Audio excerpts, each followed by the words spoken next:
Friends, வாங்க தெரிஞ்சுக்கலாம்ல. இன்றைக்கி நம்ம பார்க்க போகிறது த்ரெட்ஸ் பற்றி தான். த்ரெட்ஸில் நம்ம 3 டைப் ஆஃப் த்ரெட்ஸ் தான் நம்ம வந்து யூஸ் பண்ணுவோம்.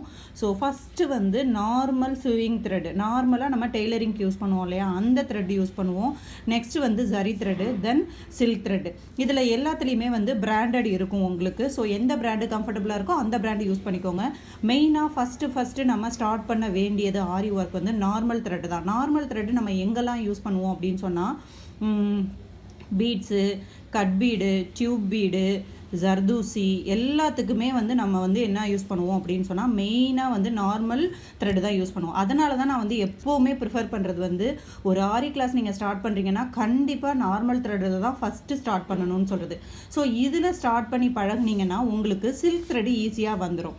தென் ஜரி த்ரெட்டில் ஸ்டார்டிங்லேயே பண்ணிங்கன்னா, ஜரி த்ரெட் வந்து எப்போவுமே பர்ஃபெக்டாக உங்களுக்கு ஸ்டிச்சஸ் வந்துடும். பட் அடிக்கடி கட் ஆகும், அவ்வளோதான். ஸோ ஜரி த்ரெட்டும் நீங்கள் யூஸ் பண்ணலாம். பட் இனிஷியலாக நீங்கள் ஸ்டார்ட் பண்ண வேண்டியது நார்மல் த்ரெட்டில் மட்டும்தான் ஸ்டார்ட் பண்ணணும். அதுக்கப்புறம் தான் நீங்கள் ஜரி த்ரெட் போகணும். இதை விட இது வந்து சொரசொரப்பு அதிகமாக இருக்கும், ஓகேங்களா? ஸோ இது சாஃப்டாக இருக்கும், இதை விட இது கடினமாக இருக்கும் கொஞ்சம். இது மாதிரியே தான் இதுவும் இருக்கும், பட் இது வந்து நல்ல ஷைனிங்காக ரொம்ப சாஃப்டாக இருக்கும். அப்போ நீங்கள் இது யூஸ் பண்ணும்போது ரொம்ப கேர்ஃபுல்லாக தான் யூஸ் பண்ணணும். ஸோ ஃபஸ்ட்டு வந்து இதில் உங்களுக்கு பிசிறு இல்லாமல், நார்மல் த்ரெட்டில் பிசிறு இல்லாமல் பர்ஃபெக்டாக வந்தால் தான் சில்க் த்ரெட்டில் பிசிறு இல்லாமல் பர்ஃபெக்டாக வரும். தேங்க்யூ.